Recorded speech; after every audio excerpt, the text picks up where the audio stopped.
बेटा जो आपने पढ़ा फैराडे का फर्स्ट लॉ उसी पे बेस्ड है। हमने क्या पढ़ा कि जब इलेक्ट्रोलिसिस होगा तो एनोड से आयन लिबरेट होता है, पॉजिटिव आयन बनता है, कैथोड पे केटायन पॉजिटिव आयन जाएगा।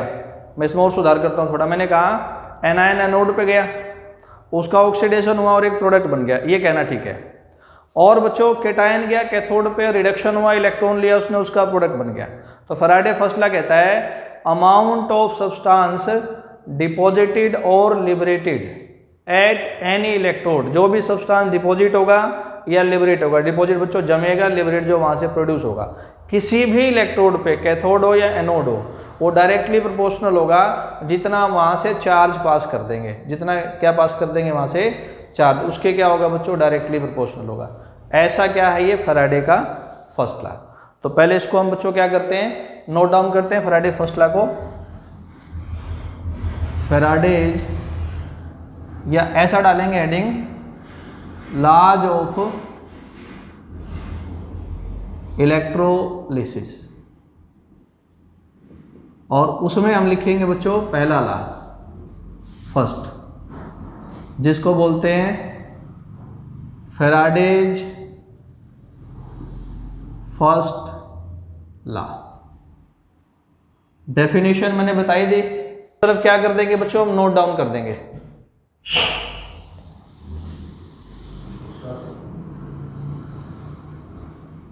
Amount of substance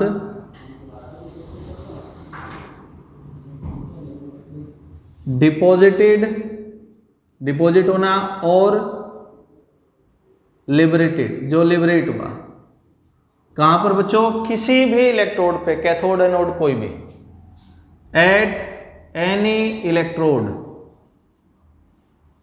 is directly proportional to, is directly proportional to charge pass।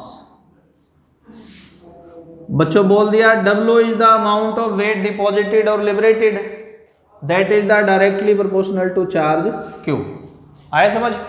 इसको चेंज कर देंगे थोड़ा सा और, तो प्रोपोर्शनलिटी का साइन हटा के बच्चों आप इक्वल टू लगा दें, इसके लिए एक प्रोपोर्शनलिटी का कांस्टेंट हो जाएगा Z।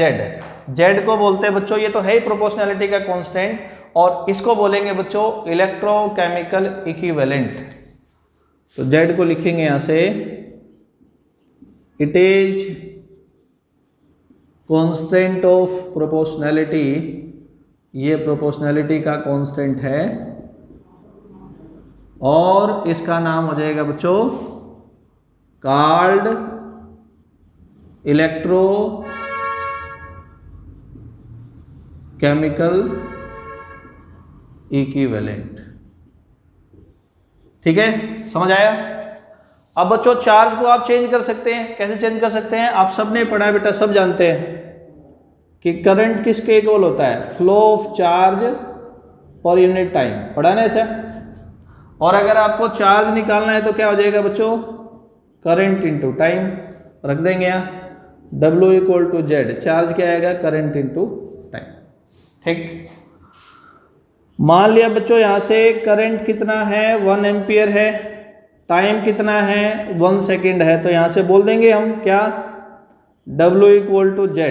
W की वैल्यू किसके इक्वल आ जाएगी, Z के। यहां से Z को डिफाइन कर सकते हो, क्या डिफाइन कर सकते हैं आप, इलेक्ट्रोकेमिकल इक्विवेलेंट में be defined as that amount of substance deposited और लिबरेटेड। क्या बोला मैंने, electrochemical equivalent Z may be defined as that amount of substance deposited or liberated when, कब, when 1 ampere is current is passed for 1 second। जब हम 1 ampere का current कितनी देर के लिए पास करेंगे, 1 सेकेंड के लिए पास करेंगे। लिखते हैं इसकी डेफिनेशन इलेक्ट्रोकेमिकल इक्विवेलेंट की, Z की।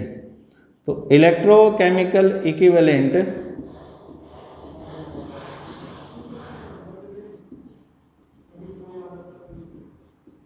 Z may be defined as amount of substance deposited और लिबरेटेड कब? When 1 ampere current is pass for 1 second. ये होगी जेड की डेफिनेशन। अब बच्चों अगली चीज है इसमें कि जेड की वैल्यू को हम कैसे फाइंड कर सकते हैं, कैसे इसको कैलकुलेट कर सकते हैं। जेड की वैल्यू बता रहा हूं। तो जेड निकालने का फॉर्मूला होता है बच्चों, जिस भी एलिमेंट का निकालना हो, जिस मेटल का निकालना हो इलेक्ट्रोलिसिस में जो डिपॉजिट या लिबरेटेड हो रहा है, उसका इक्विवेलेंट मास रख के उसको आपने डिवाइड करना है 96500 कूलम से। अब बच्चों इक्विवेलेंट मास कैसे आएगा किसी भी एटम का, किसी भी मेटल का? ये सब आप जानते हैं कि इक्विवेलेंट मास बच्चों निकाला जाता है किसी भी एटम का। इक्विवेलेंट मास इक्वल होता है उस एटम का बेटा एटॉमिक मास बाय में उसकी वैलेंसी। सपोज करें मैंने कहा है कि सोडियम नाम के एटम का अपने इक्विवेलेंट मास निकालना है, सोडियम का। तो सोडियम का एटॉमिक मास सबको पता है 23, वैलेंसी 1, 11 इलेक्ट्रॉन होते हैं तो 23 आ जाएगा। ठीक है, ये कहाँ से आया? ये आपने कई बच्चों ने पढ़ा होगा, कई बच्चों को ध्यान नहीं होगा, मैं बता देता हूँ।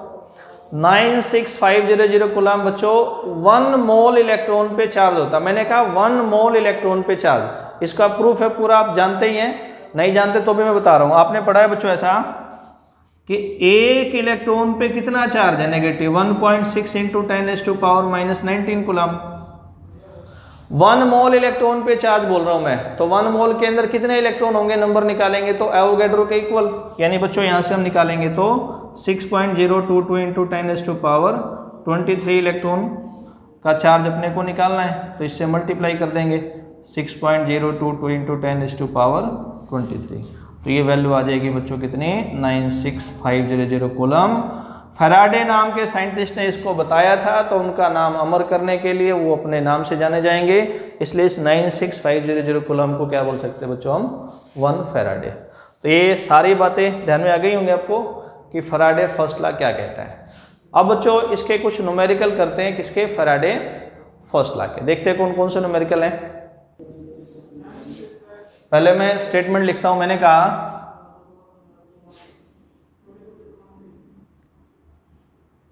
10 ampere of current is pass through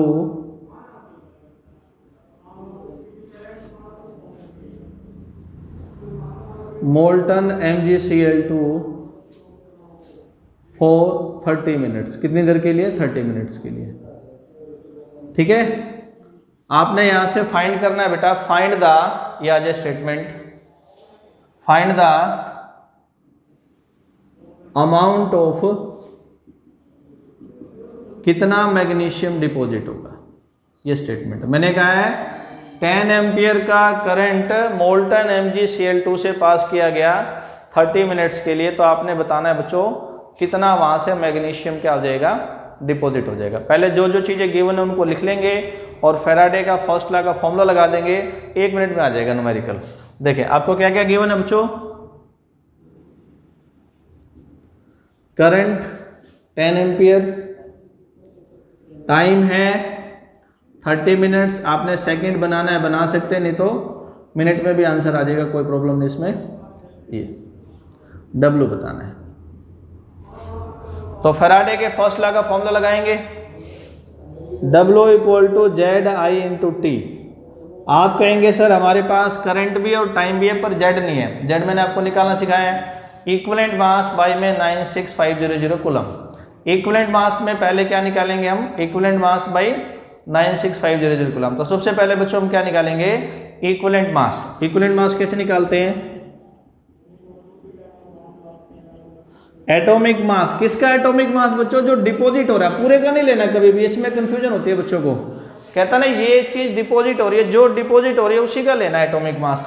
magnesium का एटॉमिक मास 24, इसकी बच्चों वैलेंसी कितनी हो जाएगी? 12 इलेक्ट्रॉन है तो 2 से डिवाइड कर दिया 12 आ गया।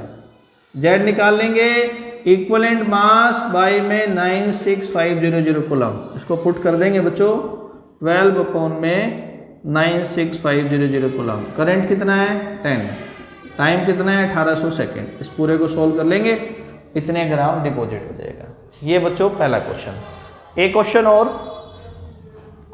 ये बोल दिया जाए आपसे कि find the amount of charge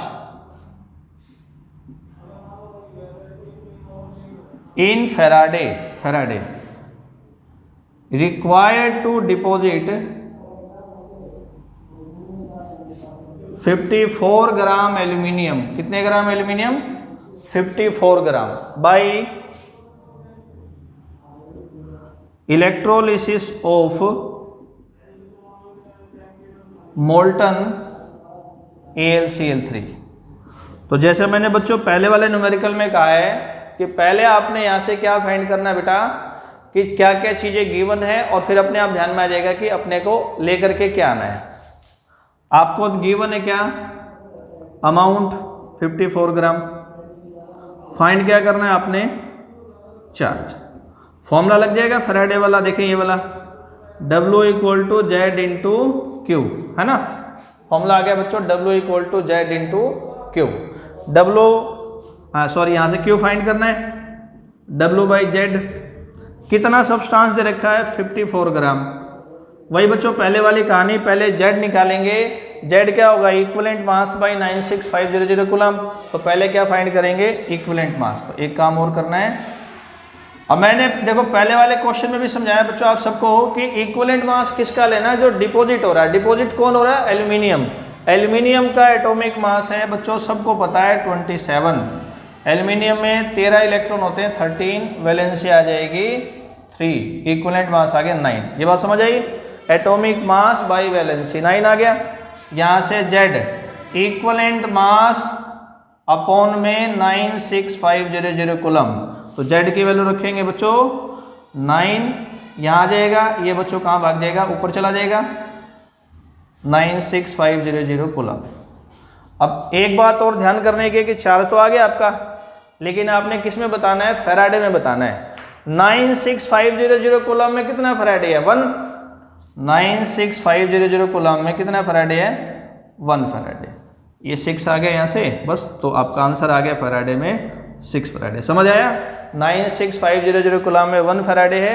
जितने में फाइंड करना उतने में आप फाइंड कर सकते हैं। तो ऐसे बच्चों अमाउंट भी बता सकते हैं, चार्ज भी बता सकते हैं। इसका एक क्वेश्चन और बताता हूं मैं आपको। कई बार बच्चों ऐसे रिएक्शन दे देंगे आपको, ये रिएक्शन है। अब ये कह देंगे कि इसमें जो आयरन डिपॉजिट हो रहा है ना बच्चों, ये जो रिएक्शन हो रही है इसमें जो आयरन डिपॉजिट हो रहा है, इसको डिपॉजिट करने के लिए कितना चार्ज चाहिए ये बताएं। पहले वालों से अलग है ना, पहले वालों से क्या ये अलग है। सीधे रिएक्शन दी और इसी में पूछ लिया बेटा कितना, क्या पूछेंगे find amount of charge. Faraday नहीं कह रखा है बच्चों, तो आपने चार्ज कूलम में बताना है। रिक्वायर्ड टू डिपॉजिट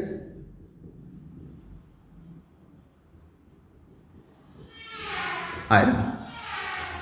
इस तरह के क्वेश्चन में बच्चों आपने सीधे देखना है कि कितने इलेक्ट्रॉन का चेंज है यहां से यहां जाने में। जितने इलेक्ट्रॉन का चेंज है उतने मोल इलेक्ट्रॉन का चार्ज चाहिए। ऐसा कोफिशिएंट इस पे हम लगा देंगे। देखें यहाँ आयरन पे चार्ज है +2, यहाँ 0। कितने इलेक्ट्रॉन का चेंज हुआ 2 इलेक्ट्रॉन का। तो यहाँ क्या चाहिए आपको 2 मोल इलेक्ट्रॉन का चार्ज। जितने इलेक्ट्रॉन का चेंज है कोफिशिएंट लगा के उसको बोल देंगे 2 मोल इलेक्ट्रॉन का चार्ज चाहिए। आपने बच्चों पढ़ा है ना 1 मोल इलेक्ट्रॉन का चार्ज कितना है, पढ़ाया था भी मैंने इसलिए जानबूझ के 96500 कूलम। 2 मोल का निकालना हो तो इससे क्या कर दें मल्टीप्लाई। इस तरह का क्वेश्चन बेटा इस तरीके से होगा।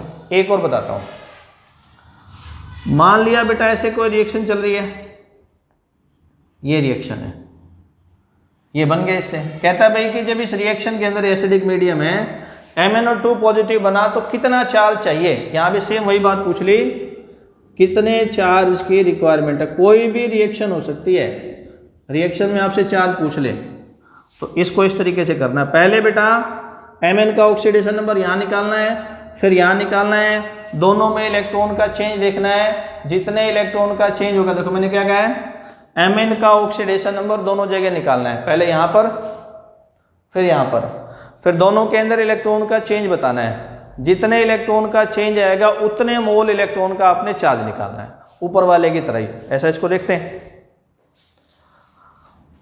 x -8 = -1, पता है ना -8 कहाँ से आ गया, एक O पे -2 चार्ज होता है, 4 पे -8 हो गया, +7 +2, कितने इलेक्ट्रॉन का चेंज है, 5 का, यानी 5 मोल इलेक्ट्रॉन का चार्ज बताना आपने। तो 1 मोल का 96500 कूलम है, 5 मोल का हम यहाँ से निकाल देंगे। तो ऐसा बच्चों एक टाइप का, और इसमें हम फैराडे फर्स्ट लॉ पे न्यूमेरिकल कर सकते हैं। तो बच्चों इस वीडियो में मैंने डेफिनेशन और उसके न्यूमेरिकल बताए हैं। नेक्स्ट वीडियो जो आपको मिलेगी उसके अंदर फैराडे फर्स्ट लॉ से रिलेटेड कुछ रिलेशंस है और फैराडे का क्या है सेकेंड लॉ उसके अंदर।